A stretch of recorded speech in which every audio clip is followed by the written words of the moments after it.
Justin Trudeau shuffled his cabinet this week. Maryam Monsef, the cabinet minister who falsely claimed to have come to Canada as an Afghan refugee, when in fact she was born in Iran, and has repeatedly gone back and forth to that Islamic dictatorship, she was shuffled out. Who knows if it was because of her appalling lies about her own immigration status. I mean, remember this?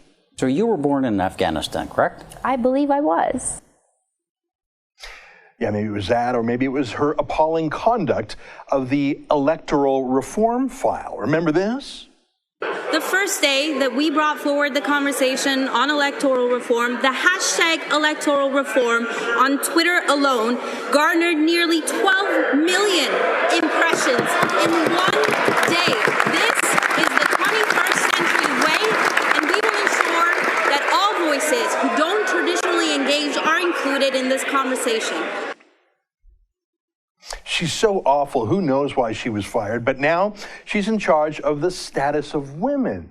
Hey, women, get a load of your new minister, the liar from the Islamic Republic of Iran, who has this to say about women's rights. She said, and the nikah ceremony is a great symbol of that whole matrimonial practice and process. Sharia fascinates me. Smiley face. Hey, gals, we've got a status of women minister who is fascinated by Sharia law. Good luck to you. A few other changes in cabinet, including the merciful retirement of Stéphane Dion as foreign minister. Stéphane, we didn't get it done. We didn't get it done, and we have to get it done, and we have to understand. This is unfair. We didn't get it done. This is unfair. You don't know what to speak about. Do you think it's easy to make priorities? Now, I'm sure Stéphane Dion will miss being an international jet setter. You'll remember how he refused to give up his French dual citizenship. Remember that? He always loved flying around, and he loved the United Nations, and he loved global warming conferences. He was in his happy place as foreign minister, but in a way, I think it's a merciful act by Justin Trudeau. I mean, could you imagine Mr. Greenshift going up against Rex Tillerson, nicknamed T-Rex, Trump's new Secretary of State? Can you imagine if Trump himself ever engaged with Professor Dion? Yeah, best to exit gracefully now. Instead, Trudeau has appointed, a failed media executive as our foreign minister. You know, the one who thought it was a big diplomatic win that the Chinese dictatorship gave Justin Trudeau a nickname. We're quite proud. The Prime Minister has been given a fond nickname in China. He is called Tudou, which I believe means potato, and he is, I can't say the Chinese word, it's Xian Tudou, little potato. Yeah, Chrystia Freeland is her name. She's the one who went to a trade negotiation in Europe, and it didn't go so well, so she tried crying.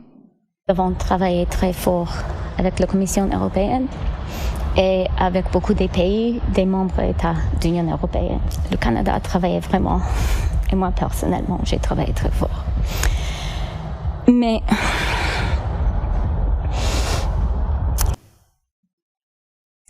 yeah, on second thought, maybe the effete French professor was better. Anyways, the change I want to talk to you about today is the immigration minister. The amazingly clueless John McCallum has been shuffled out.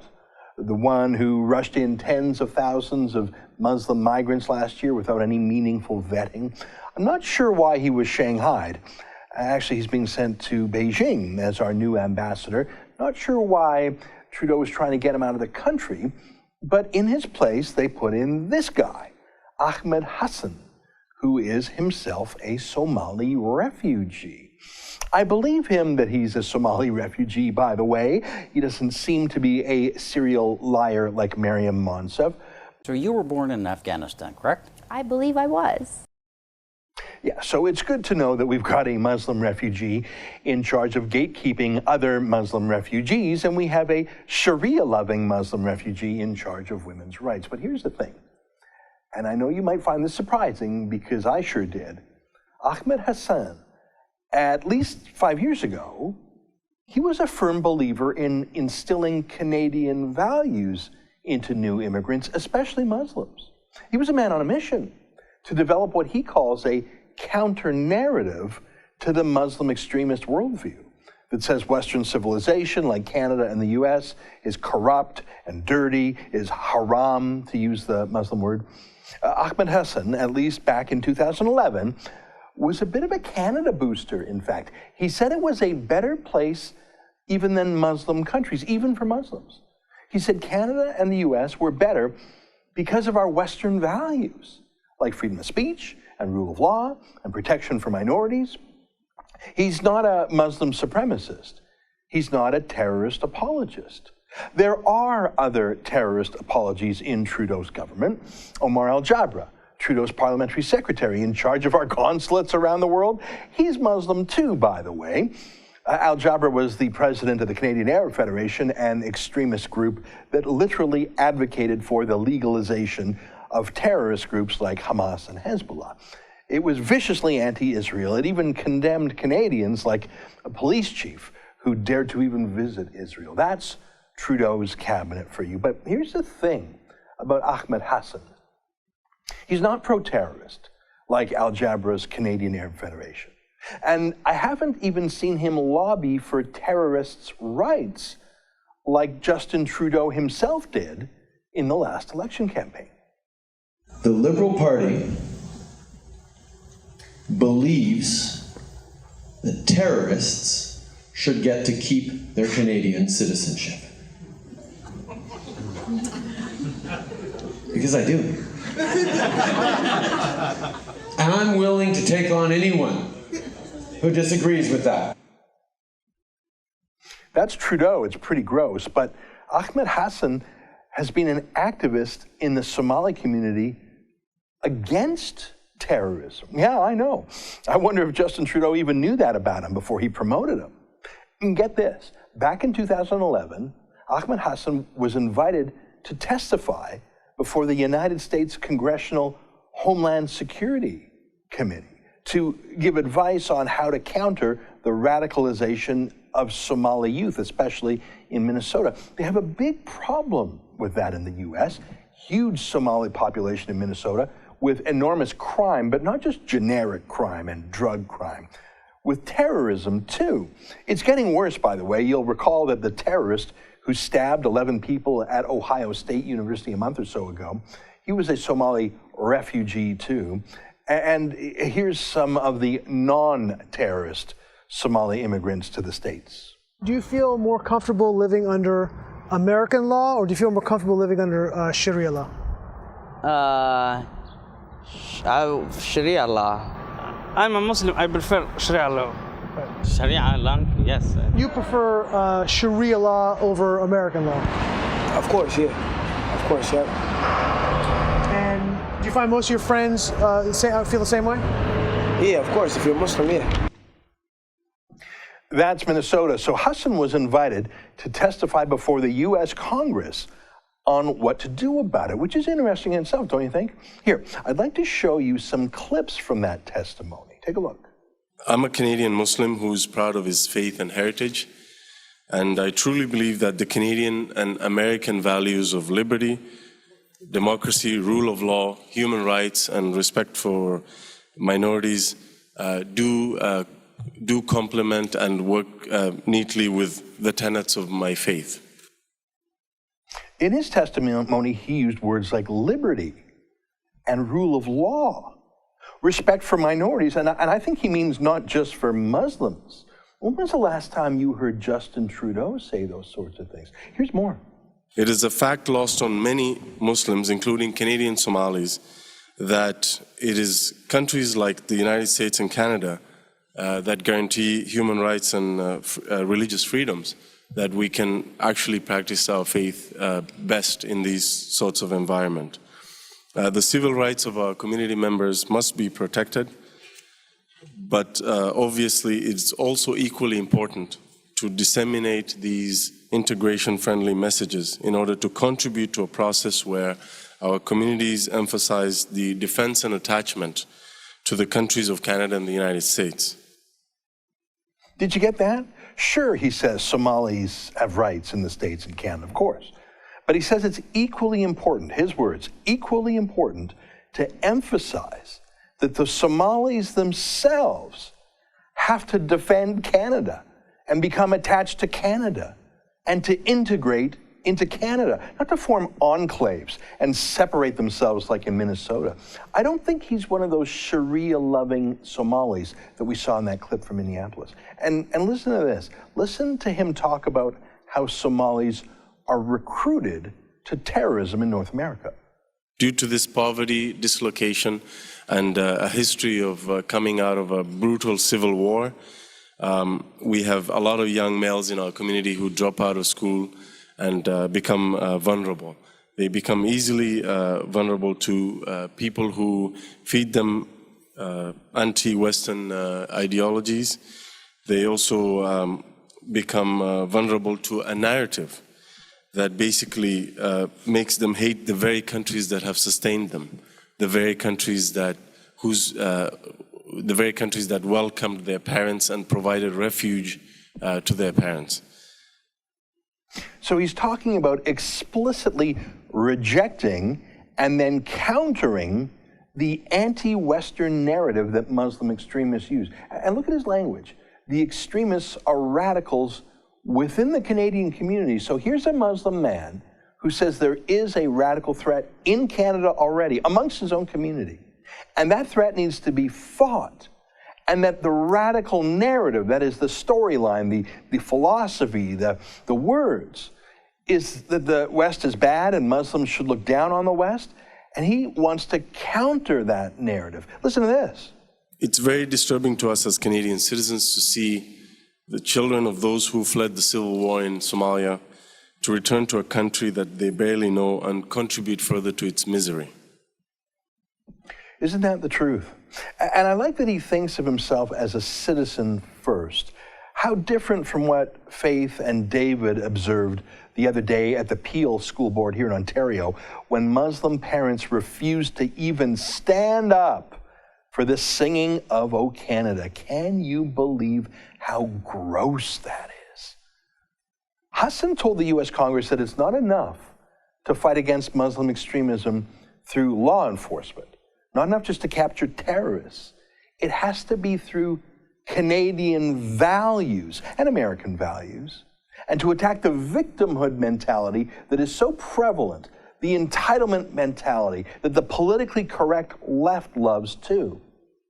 There has not been a parallel attempt to counter the toxic anti-Western narrative that creates a culture of victimhood in the minds of members of my community. How did this guy slip through Justin Trudeau's vetting of candidates? And Hassen says the responsibility has to be on other Muslims in the community to do it. Muslims have to fix this Muslim problem. It is only members of the Canadian Somali community and members of the larger Canadian Muslim community that can credibly confront and eradicate this narrative from our community's midst. And Hassen uses a word that Justin Trudeau has attacked when Kelly Leitch, the Conservative leadership candidate, says it, and that word is values. Here, listen. Equally important, the leaders of this effort in the community are those that emphasize integration and the adherence to and respect for Canadian and American values, and not those that promote separation, extremism, and victimology. The role that we believe the Canadian and American governments should play is to promote, is to support and encourage the leaders who are encouraging integration and a commitment to the rule of law and to the constitutions of Canada and the United States, and to shun and denounce those who are promoting extremism within our midst. So Ahmed Hassen, the new Canadian immigration minister, says we need to emphasize integration and adherence to and respect for Canadian values. And he gets specific. He says he's against separation. He's against extremism. He's against victimology and the entitlement mindset. He's for shunning and denouncing extremism and victimology. He was specifically asked if he has any ties to the group called CARE, the Council of American Islamic Relations, which operates in Canada now. They used to be called CARECAN, now they're called the NCCM, or the National Council of Canadian Muslims. Several directors of the National Council of Canadian Muslims have endorsed the Muslim Brotherhood. That's a radical Islamist affiliation that includes terrorist groups like Hamas. Here's Hassan's answer. What is your relationship with CARE in Canada? We don't have a relationship with CARE in Canada because CARE has CARE comes at it from a different perspective. Does CARE share your narrative? No, they don't. Wow, good answer. Ahmed Hassen has just shown more judgment right there than Justin Trudeau, who has spoken at an NCCM-linked conference in Canada. So what do I think of Ahmed Hassen? Well, if he's like he was back in 2011 in front of the US Congress, I'd say he could be the toughest immigration minister Canada has had in a generation. But of course, that assumes that he's actually running his department. And I don't think he is. I think Justin Trudeau is. And I think Trudeau has shown awful judgment. He'll go to any mosque in Canada at all. He'll even dress the part. He even brags about going to the Wahhabi mosque in Montreal that the Pentagon said was a recruitment site for Al-Qaeda. I spend a lot of time running from the Bangladeshi to the Pakistani to the Maghrebian to the Asuna Wahhabi mosques. I cover all the different communities. So who will make the immigration rules in Canada, Justin Trudeau or Ahmed Hassen? Will Hassen get his way and have Canadian values promoted within the Somali and other Muslim communities? I sure hope so. But it's hard to imagine Justin Trudeau agreeing to that, given the viciousness with which Trudeau himself has responded to Kelly Leitch's proposals for much the same thing. Now, I haven't addressed the larger question about limiting the actual number of new migrants to Canada. I think that's actually the number one thing you have to do. It's the first rule of holes, isn't it? If you're in one, stop digging. We have an extremism problem. We have a skills and employment problem. We have a welfare problem, we have a polygamy problem, we have a Sharia problem, we have an honor-killing problem. Unemployment in Canada is edging up. It makes no sense to bring in hundreds of thousands or even tens of thousands of illiterate, unskilled migrants, including from Syria, poorly vetted. Better to keep them out and than to have to try to de-radicalize them once they're here. I don't know how tough Hassen will be, or if he'll let just anyone in at all, like Trudeau and John McCallum did.